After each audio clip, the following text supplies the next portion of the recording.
Ladies and gentlemen, good morning. My name is Arun Kumar Jain.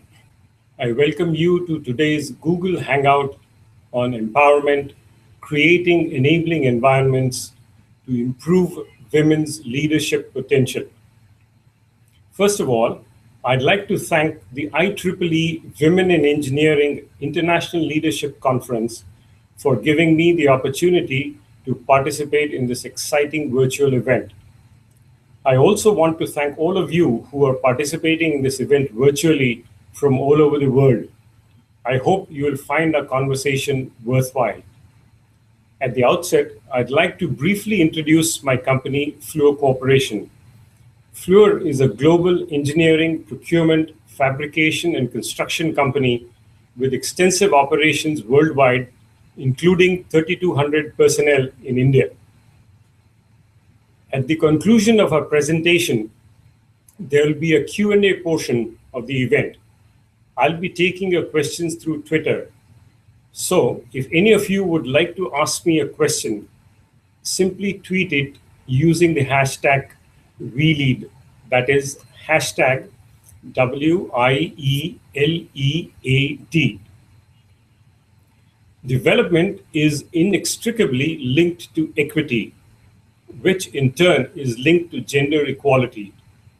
And to achieve gender equality, we believe that enabling environments help by empowering women to fully realize their leadership potential. Gender diversity and diversity of thought, the ability to look at the third dimension, together provide a multi-hued palette of skills that can help make better decisions due to a healthy mix of differing and challenging thinking styles. Research, too, indicates that equal gender representation can help unlock the innovative potential of teams. Gender balanced teams, those with a larger representation of women, are known to better possess and apply the skills of persuasion, motivation, instilling a sense of urgency, flexibility, quick assimilation of information, and an eye for detail that all are hallmarks of productive and innovative teams. On the basis of my experience as an engineer, I believe diversity is like a chemical reaction with the following elements. Number one is the right basic ingredients, in which our case, it is women with the basic qualifications. And number two, a good solvent, which would be a good work style that encourages communication, interaction, socialization, and management of the culture. Number three would be a good catalyst, which in our case would be a mentor who could lower barriers, or a sponsor who could handpick opportunities. The fourth would be cross-linking agents, which would be akin to networks that build strength, growth, and resilience. And finally, the fifth one would be high pressure and high temperature conditions, which in our case could be stretch assignments for women to help them gain visibility, acquire new skills, and acquire confidence. Let's start with the first one, how to acquire the basic ingredients, that is get good and qualified women. Herein, for hiring, it will be good if we can have some innovative recruitment policies. For example, tying up with some women's only technical institutes, having gender balanced recruitment panels, reaching out to the women faculty in engineering colleges, paying a premium for hiring women for new grads, and maybe even a higher premium for lateral hiring of experienced women, building capability by supporting women's engineering colleges through infrastructure support, and lending scholarships for indigent women students, particularly those from backward areas, to increase the catchment area from where we can get women. All these efforts have helped us top 50% women in our new grad hires in 2013. And we are now on track for similar ratios for our 300-person new grad hiring for 2015. In fact, this year we first started by hiring females. Also, as a result, our strength in engineering has doubled in 5 years from under 8% to more than 14% now. We have almost 370 of them now. Also, when you include and go out for women that can breach traditional male bastions like piping, mechanical, HSC, and construction, and we've done that, we've reached a total of about 17% women. Now, having hired them, how do we retain the qualified women that we hire? One of the important elements of retention is preparing an environment conducive for their growth. And one of the key elements of environment is debunking the prevalent myths. The most prevalent myth is women and men have very different work values and goals. I believe the reality is that women and men leaders share similar work values and goals. Who doesn't want a challenging job, a supporting workplace, strong values, a good fit between life on and off the job, opportunities for higher achievement, and of course, good compensation? Another myth is women don't aspire to leadership roles. I firmly believe that the reality is not so much about aspirations, but about the barriers to advancement. And I've seen that women and men, both of a certain persuasion, do not aspire to leadership. Another myth is that workplace flexibility is mostly about accommodating the needs of a few employees, largely women. I've found that the reality is that work-life effectiveness is actually a mutually beneficial partnership between businesses and their employees, both women and men. Another aspect of environment preparation is the important one of breaking barriers to men's engagement. And what are they? One of the most prevalent barriers is apathy. And what we've found is the way to go about it is to raise awareness about what men can gain from gender equality, and also raise awareness about what are the costs of gender inequality for men.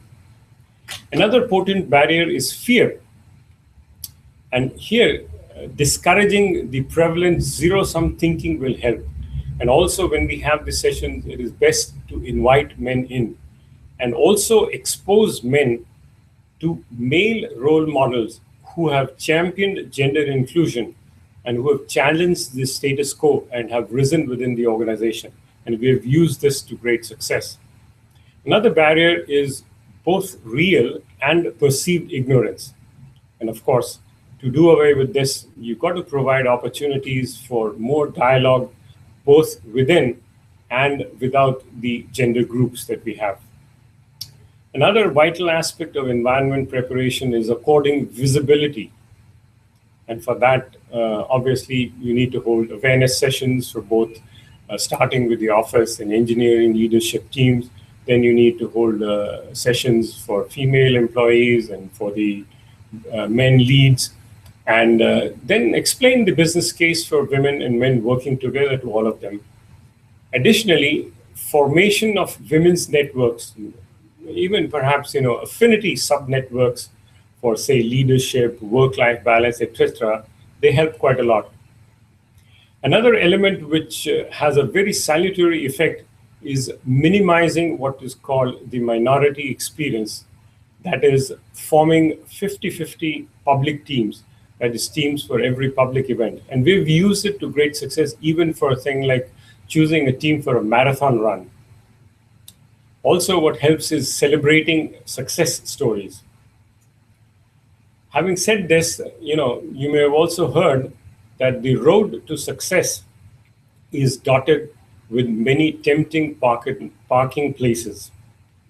Childbearing, child rearing, and filial care do introduce an element of uncertainty and drift in the careers of many women engineers. Some women can even go off the ramp mid-career. Some organizations say that their ratio of 30% at the entry level can reduce to almost half mid-career.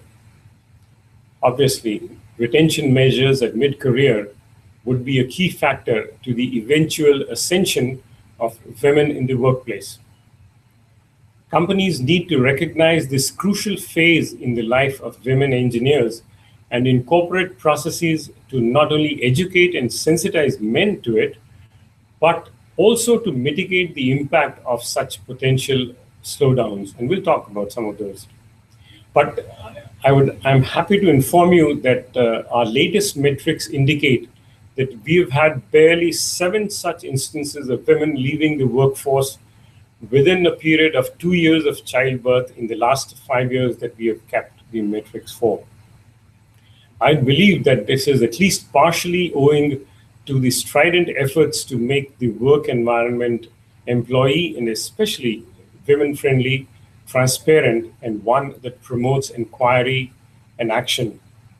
Another effort that's been undertaken is to promote second careers after a break, which we've called Revive.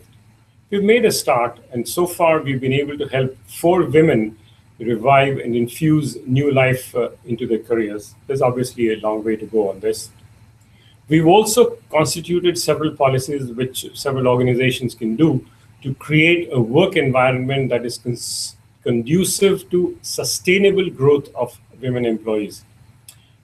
Some of the key ones are, alternate Fridays off in addition to the 2-day-long weekend, abbreviated work hours on the alternate work Fridays, flexible work schedules. We have people working anywhere from 4 to 6 to 8 hours a day or 9 hours a day.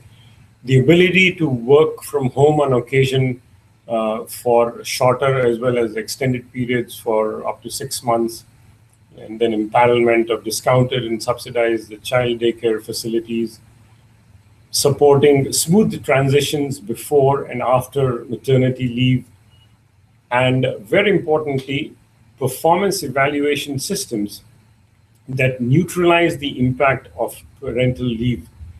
We have had instances where we have promoted women who have been away for a full year on account of maternity leave. Spousal mobility, that is having the ability to have both spouses working for us move out simultaneously, also helps in providing opportunities for women. In fact, now we find that pregnancy at the point of hiring does not seem to be any longer a material consideration in hiring. In just 1 year, we have hired 6 women who bore children in the coming months. Now, having hired and making efforts to retain them, the next effort would be how do we develop the women that we have? One argument that is often made in favor of the diminishing number of women up the ladder is that women do not want to take frontline assignments. From my experience, I can tell you that the feared pressure cooker of the workplace is really child's play for women compared to the multitasking, quick decision-making, crisis management, and conflict resolution that women have to perform at home on an almost minute-by-minute basis. Interestingly, in my experience, I have found that some of my sharp supervisors actually take delight in having women in their teams because they believe that having kids to get back to, women are more likely to finish the tasks with quiet efficiency instead of trying to prove Parkinson's law right, the famous one, work expands to fill the time available. We'll also talk about now a clutch of measures that we've deployed to fast track women and men. The first is by expanding the canvas on which one can showcase one's talent. We have moved by design and persuasion several mid-career women and some men into new functions, departments, and roles very unrelated to their hitherto normal work. Examples are women and men moving into new roles in project controls, estimating, project business services, procurement, contracting, quality assurance, project engineering and management, document management, and finance, from functions as diverse as engineering, document management, project administration, IT and automation, facility management, etc. The second is to open more opportunities for mid-career women. We now track the number of women being sent for overseas business and longer-term assignments and ensure that we send increasingly larger number of women in every new tranche of assignees. We've started monitoring this, and you'd be glad to hear that the number of women business and assignment persons have jumped threefold in just 1 year. In fact, for a recent Middle Eastern project site, we were able to persuade and nominate up to half of the field assignee positions from women. For every high visibility event, without exception, we appoint female and male co-champions, alternating between the two. What this ensures is that both women and men get an equal chance to display their talent in front of decision makers, and thus it provides more opportunity for women. We also provide women employees opportunity to interact with and draw from the personal experiences of women role models who have made it big already in the organization.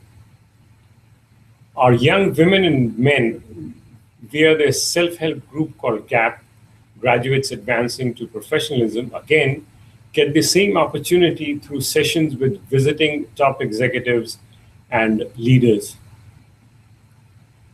Assigning mentors to female candidates has been very effective in lowering barriers. We encourage all leaders to mentor. Top office or business line leadership acting as sponsors who can handpick opportunities and then provide them to women is a very potent tool for advancing high potentials. We require now all managers to identify women in their succession plans. This helps shine the light on women high potentials and create an upward mobility plan for them. I believe it is time to redefine leadership to make it more inclusive and not merely reinforce leadership styles typically associated with powerful men. We really need to encourage traits that create a leadership profile that is conducive to today's very diverse workplace. It is good to also place a premium on providing a safe and healthy workplace for employees, especially women. Some of the measures that we've tried are, safer transport systems for commute beyond an evening threshold time, increased wellness benefits for employees and the family. I talked about the discounted and subsidized daycare facility. Another, possible impediment which has been cited in the growth of women is sexual harassment or intimidation. So in our office, we lay great emphasis on leading actions that can help create an environment that promotes inquiry, diversity of thought, and transparency. Calling it by another name, we promote a culture of managing with respect. We reiterate the commitment to provide a work environment free from any form or behavior which amounts to harassment, sexual or otherwise. And if anything happens, we have identified and implemented an efficient, effective, impartial, and confidential redressal and complaint mechanism. And we've let it be known to everyone that we apply the principle of zero tolerance for such acts. And another thing which helps is highlighting the principle that prevention of such incidents of behavior is the responsibility of each employee, particularly, of course, of those in positions of authority. In the last 3 years, we have had less than half a dozen cases. Now, make no mistakes, we would love ours to be a zero incident company. And therefore, we have done incident analysis. And that analysis makes us realize that harassment knows no barriers of age, rank, or function. We have moved to substantially increase awareness about the issue during recruitment, induction, leadership training, and have coupled that with swift and decisive redressal. It may seem like a very small gesture, but you'd be interested to note that barring just a couple of rooms, every office, every manager's cabin, every meeting room on our campus is transparent. To truly promote diversity of gender, thought, and geography, I believe that we need to come out of the cocoon of comfort and open our minds to what could be non-traditional and perhaps untested ways of acquiring, managing, and growing talent, which may at times cause organizational discomfort too. Another thing which can help is sharing your practices, which can help promote collective industry action. Now, here we have worked with the local, human resources development network, and they've actually recognized Fluor for having one of the best gender diversity practices.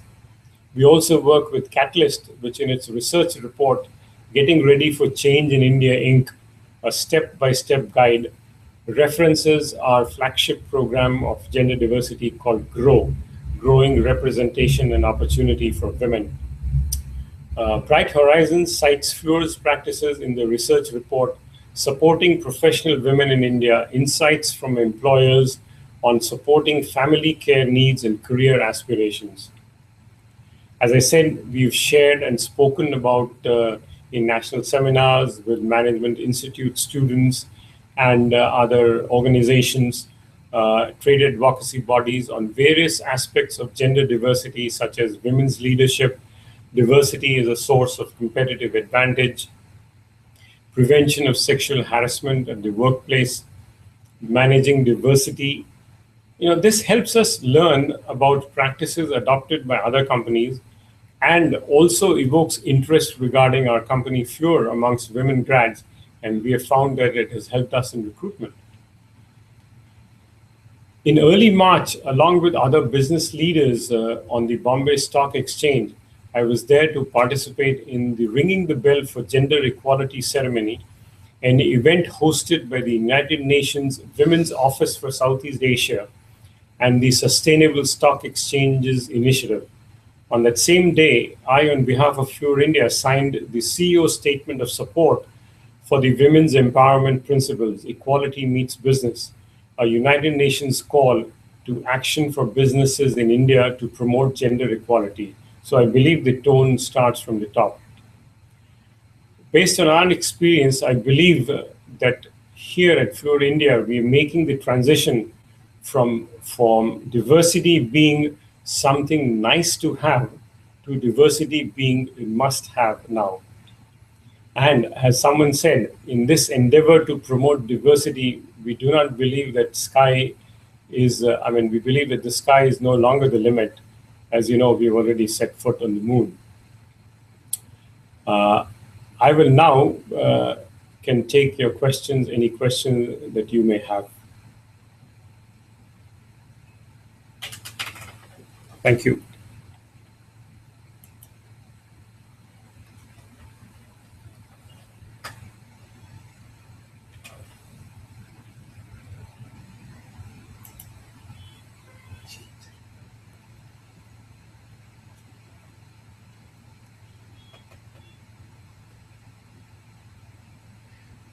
So there's a question which says, on awareness, are these questions exclusively for men or for men and women?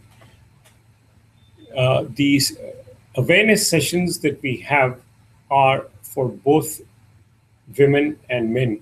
We also have some sessions exclusively for women, and sometimes we also have sessions exclusively for men.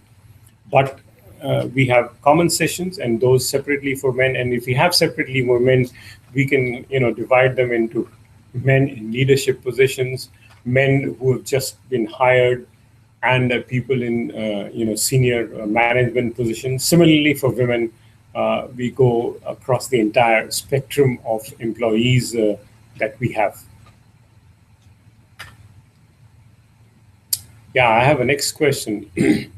So what's your experience on bringing inexperienced women in the later phase of their career? That's a good question. As I told you, that we have launched a program called Revive, which is actually a program that we have set up for giving opportunity for women to launch second innings in their career, or even some women, who've never worked, maybe after marriage, and who now want to enter the workspace. It's going to be a long haul, but I'm glad to tell you that we have at least 4 instances where we have helped women revive their careers, and in one of them was a totally different field that they're now working in. And the way one of the things which we have helped is giving them basically a start to work with another mentor, so that immediately they are not pressurized to be performing at the best levels. So, and this seems to have worked, but we are still learning, and we'll improve the process as we go along the way.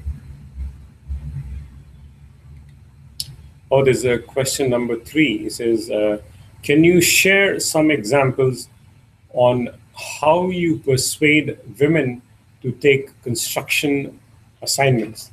Again, indeed, that's a good question, because construction is not seen as a very woman-friendly, place to work. So let's take this example of a site in Western India where we were to do a construction management assignment.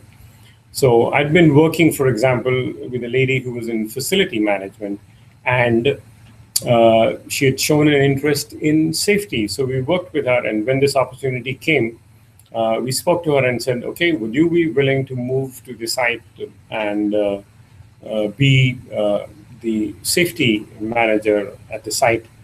And the lady asked for just the weekend to think it over, and then she was game for it, and she went to the site. It was a resounding success. In fact, we ran a program at the site which is called hazard observations, and you won't believe it, there were people lining up to make their hazard observations because they thought they had an opportunity to meet a smart lady who was willing to listen to them. But beyond that, we then helped her acquire more certifications in safety. And today, that lady, for example, is very sought after and is working on a $4 billion project that we are doing in Western India for a large client. And she is seeing high potential there in the safety arena. Also, another example that I talked about was a Middle Eastern client where we had to make nominations for field engineering positions at the site in the desert there. And so in the initial round, when we went to a lot of women who worked on the project, several of them declined, first talking about the Middle Eastern thing, and then also about the poor conditions. So we had the project leaders speaking to them and trying to explain to them what the positions are. Then, for example, I had a lady come in from another office, a senior process director, who turned out had been to the site for on 3 different projects. So we quickly requested her that wouldn't she be willing to meet these women candidates and tell her story. And she was, and we quickly arranged in half an hour to have this meeting with those candidates. And you believe me, it helped turn around several of them. Then we had several of our women functional managers speak to these people. So we had 3 rounds of discussions with these people. Eventually, we were able to get half of the positions, we were able to nominate women. So it does take perseverance. It does take, getting your act together in, not letting up just at the first sign,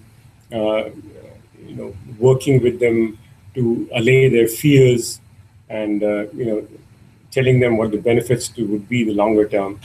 And then people are open to reason and they would change their opinion. Yeah.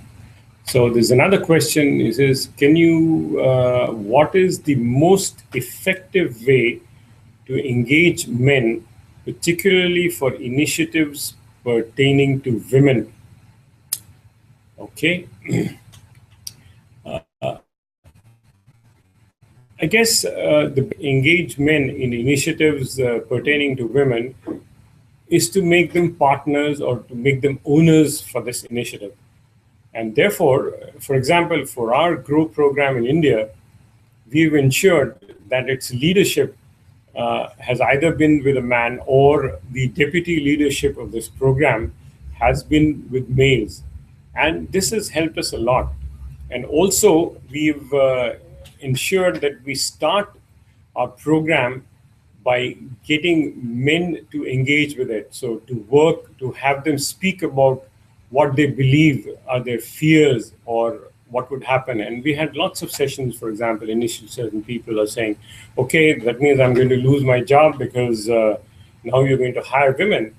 And therefore, and then we've told them that is much like the work sharing concept that we have, that if we get more women from the marketplace into this, all that will help us is to improve our strength and be able to do double the number of jobs.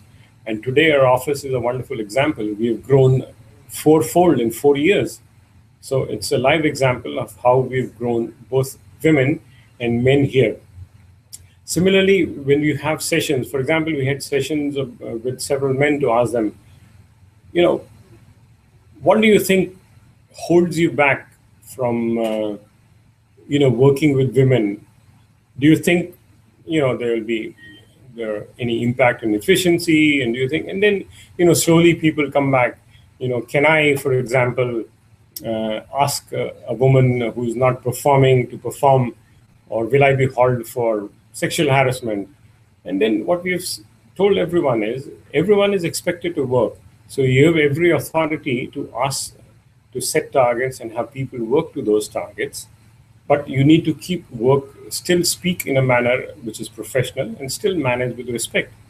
And like any other person who may not be up to the mark, you may have to find a way to help that person. Or eventually, if it truly doesn't work out, then maybe, we have to change and get another person in the place and maybe use that person elsewhere. So I guess what has helped is working with the men, trying to discover their fears and then finding solution for those.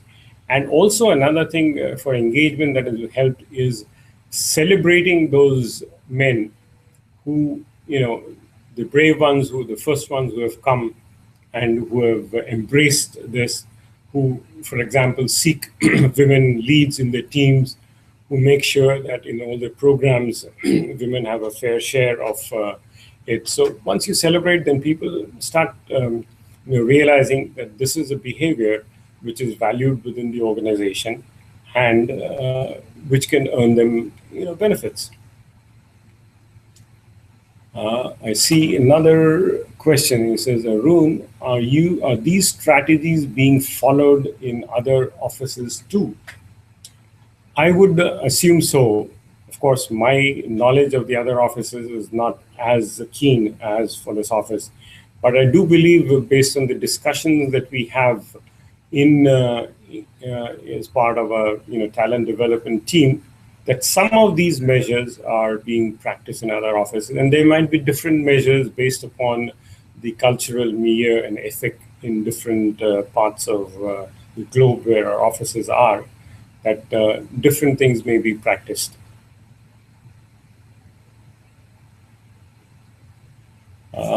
There is another question. What type of mechanism do you suggest to ensure parity? I'm assuming you're saying parity amongst women and men in terms of, say, are you talking about pay or promotion? Yeah, that's a good question because, when I attended the Catalyst board meetings also, the research seems to indicate that, organizations do not pay effectively. But what we have done here is we run metrics every year without exception. So we run metrics for the number of women and men promoted, the percentage of women and men promoted by function, by grade, and then see the differences. We also see we have also run metrics for average pay for males and females by function, by grade, every year after the pay increases. And I can vouch and confirm to you that I have noticed differences no more between minus 1.5% to plus 3%. So that's the band in which you have differences, which differences can arise for a variety of reasons. So I think the metrics that we have now, these metrics are only an indication or a result of the leading actions which the managers take to ensure that there is no discrimination. But this is just a sanity check to ensure that even anomalies don't go away. They go unnoticed.